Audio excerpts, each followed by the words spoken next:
Hello दोस्तों, आज के इस वीडियो में हम लोग क्लास 10th के केमिस्ट्री में वन लेसन रासायनिक अभिक्रिया एवं समीकरण के ऑब्जेक्टिव क्वेश्चन को हल करेंगे। इससे पहले रासायनिक अभिक्रिया एवं समीकरण के पार्ट बाय पार्ट जितना भी सब्जेक्टिव क्वेश्चन था और जितना भी हेडिंग था सब बताया जा चुका है। अगर आप अभी तक उस वीडियो को नहीं देखे हैं तो डिस्क्रिप्शन में लिंक होगी, वहाँ से आप जाके देख सकते हैं। तो यहाँ से समझिए कि कह रहा है क्वेश्चन में कि कौन सी गैस उपार्जित होगी जब धातुएं जल के साथ अभिक्रिया करेगी। तो जब धातुएं जल के साथ अभिक्रिया करती है, याद रखिएगा कि जब धातुएं जल के साथ अभिक्रिया करती है तो कि कौन सा गैस निकलती है। उपार्जित का मतलब होता है निकलना, तो हाइड्रोजन गैस निकलती है। ठीक है कि जब धातुएं जल से अभिक्रिया करती है तो हाइड्रोजन गैस निकलती है। इसका ऑप्शन नंबर का हो जाएगा सी। क्वेश्चन है कि ऊपर दी गई अभिक्रिया किस प्रकार की है। यहाँ से देख सकते हैं कि Fe2O3 + 2Al Al2O3 + 2Fe। यहाँ से हम कह सकते हैं कि विस्थापन अभिक्रिया है। क्यों? क्योंकि देखिए Fe2O3 दिखाई दे रहा है + 2Al, और यहाँ क्या किया कि इसका स्थान यानी Al जो था वो O3 का स्थान ले लिया। यानी हम लिखवाए ना विस्थापन अभिक्रिया में कि वैसी रासायनिक अभिक्रिया जिसमें अधिक अभिक्रियाशील धातु कम अभिक्रियाशील धातु वाले तत्वों को हटाकर उसका स्थान खुद ले लेता है, उसे क्या कहते हैं? विस्थापन अभिक्रिया कहते हैं। तो इसका ऑप्शन नंबर का हो जाएगा डी होगा। आगे देखिए, अगला क्वेश्चन है कि लौह चूर्ण पर तनु हाइड्रोक्लोरिक अम्ल डालने पर तनु का मतलब होता है पतला। देखिए आपको तनु आता है जहाँ, तो इसका मतलब समझिए पतला, केमिस्ट्री की भाषा है। और जहाँ सांद्र आता है ना, सांद्र कहेगा तो उसका मतलब समझिए गढ़ा। ठीक है, तो क्वेश्चन में कह रहा है कि लोहा के चूर्ण पर हाइड्रोक्लोरिक डालने पर क्या होता है। सही उत्तर पर निशान लगाइए। देखिए आंसर इसका होगा तीसरा के कि हाइड्रोजन गैस और आयरन क्लोराइड बनता है। क्योंकि देखिए जब हम लोहा के चूर्ण पर हाइड्रोक्लोरिक अम्ल डालेंगे तो हमको तो एक तो आयरन क्लोराइड बनेगा FeCl, ठीक है, एक FeCl2 हो जाएगा, और क्या होगा कि हाइड्रोजन + H2 गैस निकलेगा, ये गैस के रूप में बाहर निकलेगा। इसका ऑप्शन नंबर का हो जाएगा ए हो जाएगा। अगला क्वेश्चन है कि श्वसन किस प्रकार की अभिक्रिया है। तो आंसर इसका होगा डी। श्वसन क्या है? ऊष्माक्षेपी अभिक्रिया है। श्वसन कैसा अभिक्रिया है? ऊष्माक्षेपी। कहीं कहीं उपचयन लिखता है, तो उपचयन भी हो सकता है, बट आपको मारना है ऊष्माक्षेपी। आगे देखिए, CuO + H2 और Cu + H2O किस प्रकार की अभिक्रिया है। तो यहाँ से देखिए तो ऑक्सीजन क्या हो जा रहा है? ऑक्सीजन का ह्रास हो जा रहा है ना, यानी ऑक्सीजन इस यहाँ से हटा दे रहा है। तो जिसमें ऑक्सीजन का ह्रास हो, ऑक्सीजन की कमी हो, देखिए ऑक्सीजन इसमें आ गया, तो जिसमें ऑक्सीजन की ह्रास हो और हाइड्रोजन का संयोग हो, हाइड्रोजन किसका कर रहा है? संयोग कर ले रहा है, तो उसे हम क्या कहते हैं? रेडॉक्स अभिक्रिया। तो इसका ऑप्शन नंबर हो जाएगा डी। ठीक है, इसका ऑप्शन नंबर का हो जाएगा डी हो जाएगा, रेडॉक्स अभिक्रिया। आगे देखिए, अगला क्वेश्चन है कि इलेक्ट्रॉन के स्थानांतरण से बने यौगिक क्या कहलाते हैं। तो जब इलेक्ट्रॉन का स्थानांतरण होता है वो वैद्युत संयोजी बंधन बनता है। ठीक है, ये चौथा लेसन में आपको पढ़ना है, फिर भी ऑब्जेक्टिव इसमें दे दिया है कि जब इलेक्ट्रॉन का स्थानांतरण होता है तो वैद्युत सहसंयोजी बनता है। इसका ऑप्शन नंबर हो जाएगा बी आंसर। आगे देखिएगा, कह रहा है कि नीचे दी गई अभिक्रिया में कौन सा कथन सही है। तो कौन सा? देखिए 2Cu + O2, अब मिल जा रहा है ना 2CuO, तो यहाँ से यानी कि ऑक्सीजन का संयोग हो रहा है। तो ऑक्सीजन का संयोग हो रहा है, तो ऑक्सीजन किस में संयोग होता है? उपचयन अभिक्रिया में यानी ऑक्सीकरण होगा, तो यहाँ कॉपर का ऑक्सीकरण हो रहा है। इसका आंसर नंबर हो जाएगा ए, 7वां का ए। आगे देखिए, सिल्वर क्लोराइड का रंग कैसा होता है? तो सिल्वर का रंग कैसा होता है? श्वेत होता है। श्वेत माने सफेद।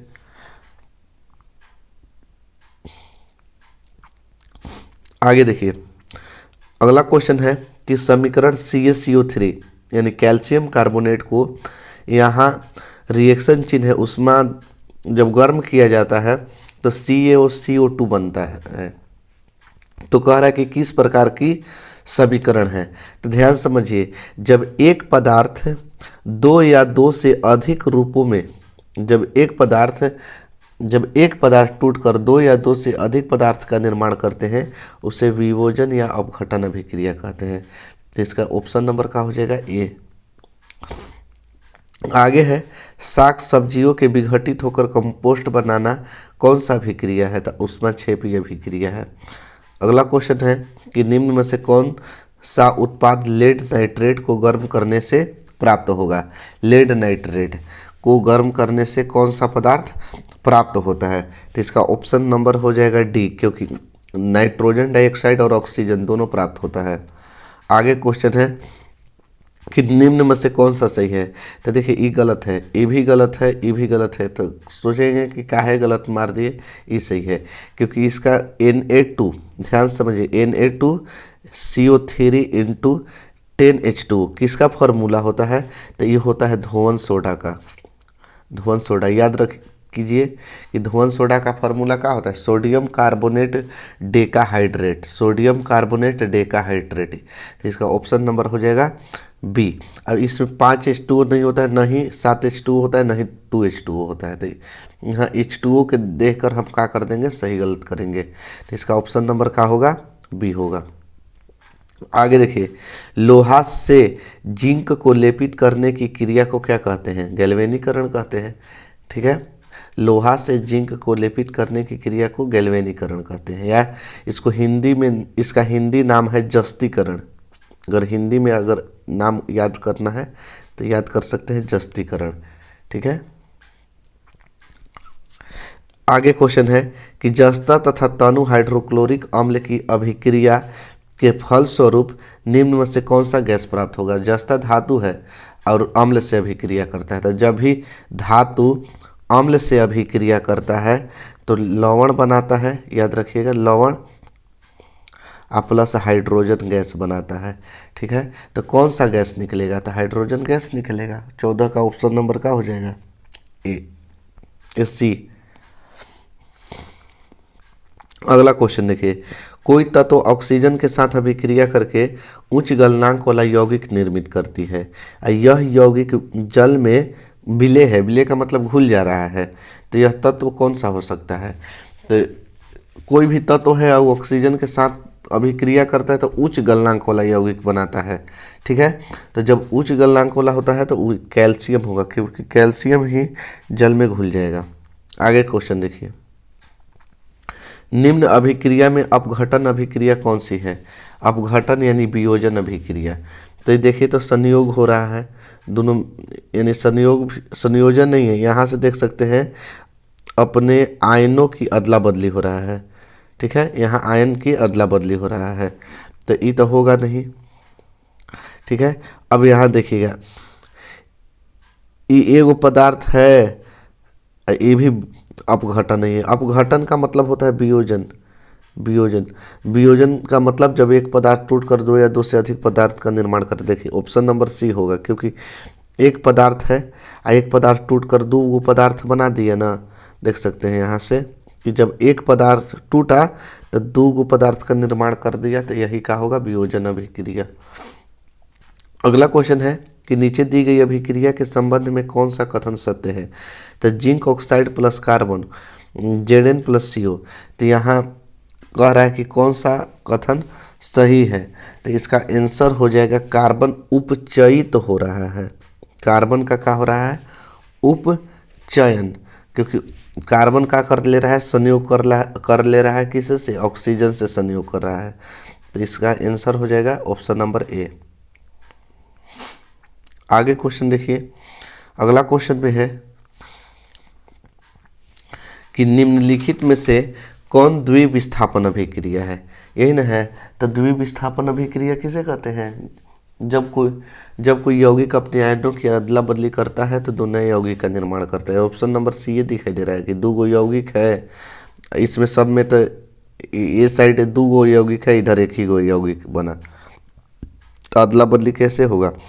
तो इसमें दो यौगिक अब अपने आयन की अदला बदली किया। देखिए AgCl के साथ हो गया और NaNO3 के साथ हो गया, तो कह सकते हैं कि ये ऑप्शन नंबर सी क्या है, सही है।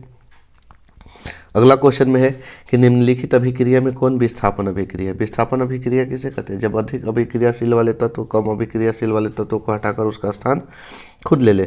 तो यहाँ से देखिए ऑप्शन नंबर का होगा सी, Fe + CuSO4, FeSO4 + Cu, SO4 का स्थान खुद Fe ले लिया, कॉपर को क्या कर दिया, अलग कर दिया, विस्थापित कर दिया। अगला क्वेश्चन है कि लौह चूर्ण परमाणु हाइड्रोक्लोरिक अम्ल की अभिक्रिया से क्या होता है? अभी तुरंत हम बताए थे कि हाइड्रोजन गैस निकलता है और आयरन क्लोराइड बनाता है, ऑप्शन नंबर ए हो जाएगा।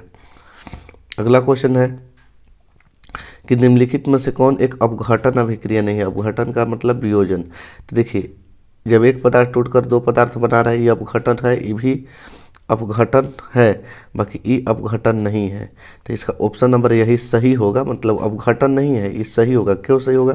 क्योंकि संयोजन अभिक्रिया हो जा रहा है। ठीक है, ये क्या हो जा रहा है? संयोजन अभिक्रिया। तो इसका 21वां का ऑप्शन नंबर क्या होगा? 21 का सी। अगला क्वेश्चन की ओर देखते हैं। अगला क्वेश्चन आप देख सकते हैं कि कह रहा है कि निम्नलिखित में से कौन एक रेडॉक्स अभिक्रिया है? तो यहाँ से देखिए रेडॉक्स अभिक्रिया कह दिया है ना, तो रेडॉक्स अभिक्रिया कौन होगा? CaCO3 CaOCO2, ये नहीं होगा, CaO + HCl CaCl2 + H। देखिए ऑप्शन नंबर सी होगा। क्यों? क्योंकि यहाँ ऑक्सीजन का हाइड्रोजन के साथ संयोग हो जा रहा है और Cl इसमें आ जा रहा है, तो यानी जिसमें ऑक्सीजन का संयोग होता है और हाइड्रोजन का वियोग होता है, या तो ऑक्सीजन का संयोग होता है या तो हाइड्रोजन का वियोग अपचयन में, और जिसमें उपचयन में, और अपचयन में क्या होता है? हाइड्रोजन का संयोग और ऑक्सीजन का वियोग होता है। तो इसका ऑप्शन नंबर सी आप याद रख लीजिए। अगला क्वेश्चन है कि निम्नलिखित में से कौन एक दहन अभिक्रिया है? तो दहन अभिक्रिया क्या होता है कि जिसको जलाने पर ऊष्मा और प्रकाश दोनों उत्पन्न करता हो। तो यहाँ से देख सकते हैं जल का उबलना, तो जल का ऊपर उबलना ऊष्मा तो उत्पन्न करेगा, प्रकाश उत्पन्न नहीं करेगा। ठीक है, तो जो ऊष्मा और प्रकाश दोनों उत्पन्न करता हो। मोम का पिघलना, पेट्रोल का जलना, इसका ऑप्शन नंबर का होगा 23वां का सी हो जाएगा। क्योंकि मोम पिघलेगा तो थोड़े होगा, उसमें बत्ती डाल के जलाएंगे तब ना ऊष्मा और प्रकाश उत्पन्न होगा। तो इसका ऑप्शन पेट्रोल जलेगा तो ऊष्मा भी और प्रकाश भी उत्पन्न होगा, तो सी हो जाएगा। आगे है क्वेश्चन कि रासायनिक अभिक्रिया के दौरान किसी पदार्थ में ऑक्सीजन का योग या वृद्धि कहलाता है? तो ऑक्सीजन का उपचयन कहलाता है, ऑप्शन नंबर बी। आगे देखिए निम्नलिखित में से कौन सा सत्य है? ऑक्सीकरण में ऑक्सीजन किसी पदार्थ से जुड़ते हैं, असत्य पूछा ये, ठीक है।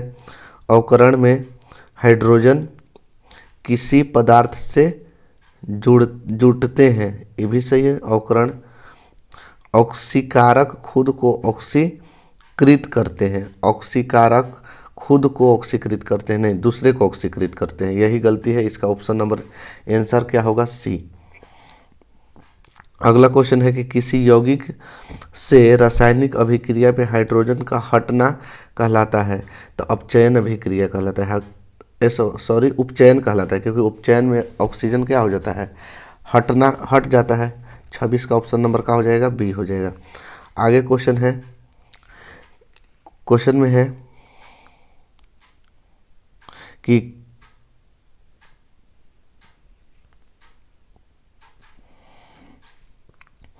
चलिए आगे देखिए। अगला क्वेश्चन है कि किसी वस्तु को हवा में जलने के लिए एक निश्चित निम्नतम ताप की आवश्यकता होती है जो कहलाती है। तो इसका आंसर हो जाएगा प्रज्वलन ताप, क्योंकि किसी वस्तु को हवा में जलने के लिए जो ताप का जरूरत होता है, निम्नतम ताप, कम से कम ताप, उसको हम प्रज्वलन ताप कहते हैं। ठीक है, आगे क्वेश्चन है कि एक भूरे रंग की चमकदार तत्व X को वायु की उपस्थिति में गर्म करने पर वह काले रंग हो जाता है, तो X का नाम बताइए। भूरा रंग था और उसको हम वायु की उपस्थिति में गर्म कर दिए तो हो गया किस कलर का? काला रंग का। तो वह क्या है? तो यहाँ से आप इसका आंसर कह सकते हैं कॉपर। कॉपर भूरे रंग का होता है, ऐसे थोड़ा सा पीला होता है, इसको गर्म करने पर काला हो जाता है। आगे क्वेश्चन देखिए, अगला क्वेश्चन है कि सोडियम सल्फेट और बेरियम क्लोराइड, तो यहाँ से बेरियम सल्फेट और सोडियम क्लोराइड बनाया। तो यहाँ से आप देख सकते हैं इसको कि द्विविस्थापन अभिक्रिया हुआ है, दोनों दिन अपने आयन की अदला बदली किया है। SO4 को Ba के साथ हो गया और Na के साथ हो गया कौन? Cl, तो द्विविस्थापन हो गया है। आगे देखिए क्वेश्चन, अगला क्वेश्चन में है zinc plus copper sulphate, zinc sulphate और प्लस कॉपर, यानी यहाँ से आपको क्या हुआ? विस्थापन अभिक्रिया है। एक पदार्थ दूसरे पदार्थ को हटाकर उसका स्थान खुद ले लिया है। आगे देखिए क्वेश्चन में C+O2 CO2 मिलकर बना, तो इसका हो गया संयोजन, क्योंकि मिल गया है ना, तो क्या हो गया? संयोजन हो गया। आगे क्वेश्चन है कि CaO प्लस H2O CaOH का होल ट्वाइस, ये भी क्या है? संयोजन अभिक्रिया। जब कैल्शियम ऑक्साइड जल से अभिक्रिया करता है तब बूझा हुआ चूना बनाता है, तो इसका है संयोग कर लिया है, तो संयोजन अभिक्रिया। अगला क्वेश्चन है कि ऊष्मा द्वारा दी गई वियोजन अभिक्रिया को क्या कहते हैं? तो ऊष्मा द्वारा दी गई वियोजन अभिक्रिया को ऊष्मीय वियोजन कहते हैं। ऑप्शन नंबर का हो जाएगा बी हो जाएगा। जिन अभिक्रिया में ऊर्जा अवशोषित होती है उन्हें क्या कहते हैं? ऊष्माशोषी अभिक्रिया। इसका आंसर का हो जाएगा ऊष्माशोषी अभिक्रिया। अगला क्वेश्चन है कि वे अभिक्रिया जिनमें अभिकारकों के बीच आयनों का आदान प्रदान होता है, तो आयन की अदला बदली किस में होता है? द्विविस्थापन अभिक्रिया में। अगला क्वेश्चन है कि जब कोई धातु अपने आसपास के अम्ल, आर्द्रता आदि के संपर्क में आता है तब संक्षारित हो जाता है, इस प्रक्रिया को क्या कहते हैं? संक्षारण कहते हैं। ठीक है, अगला क्वेश्चन है कि रासायनिक अभिक्रिया के दौरान किसी पदार्थ में ऑक्सीजन का ह्रास क्या कहलाता है? अपचयन अभिक्रिया। ऑक्सीजन का ह्रास क्या कहलाएगा? अपचयन। अगला क्वेश्चन है कि अवक्षेपण अभिक्रिया किस प्रकार का लवण प्राप्त होता है? तो अवक्षेपण अभिक्रिया द्वारा हम क्या बताए थे? अवक्षेपण में चूर्ण का निर्माण होता है। चूर्ण जो जल में घुलता नहीं है, तो घुलता नहीं है तो अविलय हो जाएगा। इसका ऑप्शन नंबर का हो जाएगा बी। अगला है कि Pb plus CuCl2, PbCl2 plus Cu, तो इसमें क्या हुआ है? विस्थापन अभिक्रिया, क्योंकि इसको हटाकर कॉपर को विस्थापित कर दिया है, Cl2 का स्थान खुद ले लिया है। अगला क्वेश्चन देखिए, वायुरोधी बर्तन में खाद्य सामग्री रखने से उपचयन की गति हो जाती है, धीमी हो जाती है। ठीक है, धीमी माने कम हो जाती है, उपचयन माने खराब होने के लिए। आगे क्वेश्चन है कि जिंक तथा सल्फ्यूरिक अम्ल के बीच अभिक्रिया से निम्नलिखित में से कौन सी गैस बनती है? तो जिंक धातु है, सल्फ्यूरिक अम्ल है, तो धातु अम्ल से अभिक्रिया होगा तो हाइड्रोजन गैस निकलेगा। ऑप्शन नंबर का हो जाएगा सी। अगला क्वेश्चन है रासायनिक अभिक्रिया में भाग लेने वाले पदार्थ को कहा जाता है? तो रासायनिक अभिक्रिया में भाग लेने वाले पदार्थ को अभिकारक और उसके फलस्वरूप बने पदार्थ को उत्पादक कहते थे। अभी केवल भाग लेने वाला पदार्थ पूछा था, इसका ऑप्शन नंबर का हो जाएगा ए। अगला क्वेश्चन है कि समीकरण 2H2 प्लस O2 2H2O, तो ये क्या हुआ है? संयोग किया है, इसमें संयोग हुआ है, तो इसका हो जाएगा आंसर संयोजन अभिक्रिया। ठीक है, इसके बाद इतना ये तो ऑब्जेक्टिव हो गया, 43 को ऑब्जेक्टिव हो गया। इसके बाद कुछ सूत्र आएगा, आपको सूत्र कम से कम आपको जानना जरूरी है, लिख लीजिएगा हो सके तो। नमक का सूत्र होता है NaCl, चीनी का होता है C12H22O11, ग्लूकोज का C6H12O6, चूना का CaCO3, बिना बुझा हुआ चूना अगर आएगा तो कहिएगा CaO, अगर बुझा हुआ आएगा तो CaOH का होल ट्वाइस। ठीक है, बुझा हुआ चूना।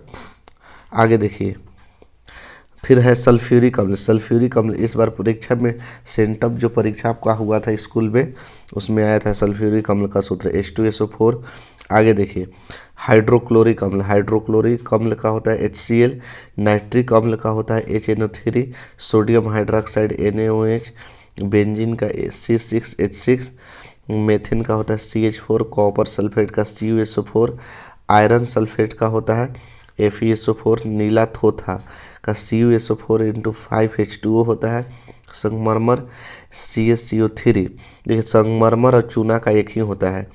ठीक है, संगमरमर और चूना, चाहे खड़िया कहीं कहीं पूछता है तो सब एक ही होता है CaCO3। अब बिना बुझा हुआ चूना का CaO और बुझा हुआ का CaOH का होल ट्वाइस। फिटकिरी के सबसे बड़ा फार्मूला K2SO4 Al2SO4 का होल थ्राइज × 24H2O। जल के आएगा तो H2O, कार्बन डाइऑक्साइड CO2 और कार्बन मोनोऑक्साइड का CO होता है। तो इतना ऑब्जेक्टिव क्वेश्चन हम फर्स्ट लेसन से बना दिए हैं। अब देखिए, 2 क्वेश्चन छूट गया था। ठीक है, उसी को हम आंसर लिखे हैं। तो 2 क्वेश्चन क्या है कि पहला क्वेश्चन है कि सफ़ेदी कराने के 2-3 दिन बाद ही दीवारों पर चमक क्यों आती है। तो देखिए, सफ़ेदी का मतलब होता है पेंट करवा देते हैं ना, तो देखते हैं कि पेंट जब होता है तो मैंने जो होता है ना कि धुंधला भी होता है, मैंने जिससे उतना गाढ़ा नहीं हो पाता है। 2-3 दिन के बाद देखिएगा कि घर चमकने लगता है। तो क्यों आता है, इसका कारण है कि चूँकि हम जानते हैं कि सफ़ेदी कराने के लिए बुझे हुए चूने का प्रयोग करते हैं। सफ़ेदी कराने के लिए कैसा चूना, बुझा हुआ चूना, क्योंकि पानी में डालेंगे तभी ना उसको पोतेंगे। और यानी जब बुझ जाएगा चूना तो यानी उसका नाम हो जाता है कैल्शियम हाइड्रोक्साइड। कैल्शियम हाइड्रोक्साइड वायु में उपस्थित कार्बन डाइऑक्साइड के साथ धीमी गति से भी क्रिया करती है और कैल्शियम कार्बोनेट की पतली परत बनाती है। ठीक है, धीमी गति से भी क्रिया करके। देखिए, इसका फॉर्मूला होता है CaO, बिना बुझा हुआ के है। जब जल से भी क्रिया करवा देते हैं तब बुझ जाता है तो कैल्शियम हाइड्रोक्साइड बना देता है। ठीक है, तो यही कैल्शियम हाइड्रोक्साइड का प्रयोग हम सफ़ेदी कराने के लिए करते हैं। जब सफ़ेदी कराने के लिए करते हैं ना, तो क्या होता है कि यही CaOH का जो होल ट्वाइस है, इसको पेंट मारने के लिए, तो जब कार्बन डाइऑक्साइड से धीमी गति से भी क्रिया करेगा तो CaCO3 बनाएगा, कैल्शियम कार्बोनेट की पतली परत बनाएगा। तो कैल्शियम कार्बोनेट की जो परत बनने में 2-3 दिन लग जाते हैं, इसलिए सफ़ेदी कराने के 2-3 दिन बाद ही दीवारों पर चमक आती है। मैंने कैल्शियम कार्बोनेट जो बनता है वो 2-3 दिन बाद ही बनता है, तो कह सकते हैं कि सफ़ेदी कराने के 2-3 दिन बाद ही दीवारों पर चमक आती है। एक और क्वेश्चन आपको उससे पूछा जाएगा, श्वसन को ऊष्माक्षेपीय अभिक्रिया क्यों कहते हैं। ये आपको 5 नंबर का क्वेश्चन पूछेगा, क्योंकि जहाँ भी वर्णन करे लिख दिया तो समझिए कि 5 नंबर का क्वेश्चन है साइंस में। श्वसन को ऊष्माक्षेपीय अभिक्रिया क्यों कहते हैं, वर्णन करें। तो हम जानते हैं कि प्रत्येक प्राणी को जीवित रहने के लिए ऊर्जा की आवश्यकता होती है। ठीक है, इस प्रत्येक जितना भी जीवधारी है सभी को जिंदा रहने के लिए हमको ऊर्जा चाहिए। ऊर्जा हमें कहाँ से प्राप्त होता है, भोजन खाते हैं तो ऊर्जा प्राप्त होता है। 2 दिन भूखा से रह जाइएगा, टटुआ के हरेठा हो जाते हैं लोग, इसे बिहारी भाषा है, कहते हैं। पाचन अभिक्रिया के समय खाद्य पदार्थ जो होता है, जब पाचन क्रिया होती है तो खाद्य पदार्थ छोटे छोटे टुकड़ों में टूट जाते हैं। जैसे खाने के लिए हम लोग आलू, चावल, ब्रेड में कार्बोहाइड्रेट होता है, यानी ये सब प्रयोग करते तो इसमें क्या होता है, कार्बोहाइड्रेट होता है। और यही कार्बोहाइड्रेट टूटता है ना तो ग्लूकोज बनाता है, यानी ग्लूकोज प्राप्त होता है। यह जो ग्लूकोज है हमारे शरीर की कोशिका में उपस्थित ऑक्सीजन से मिलकर हमें क्या करता है, ऊर्जा प्रदान करता है। तो चूँकि श्वसन के समय देखिए, सांस लीजिए और छोड़िए तो कुछ ना कुछ ऊष्मा निकलेगा। तो यहाँ से लिखवाए हैं कि चूँकि श्वसन के समय ऊष्मा निकलता है, इसलिए श्वसन को ऊष्माक्षेपीय अभिक्रिया होता कहते हैं। ठीक है, तो बस आज के लिए इतना ही। अब हम लोग अगले वीडियो में अगले चैप्टर के साथ मिलेंगे। और पहले इसमें का रूल है कि जिसे हम बताते हैं आप लोग के, तो पहले हम क्या करेंगे, किताब के जितना भी क्वेश्चन है उस पर फोकस करते हैं, इसके बाद ऑब्जेक्टिव ही बताते हैं। तो अगर अभी आप भी हमारे चैनल से जुड़ना चाहते हैं तो आप भी चैनल से जुड़ सकते हैं। बस आज के लिए इतना ही। धन्यवाद।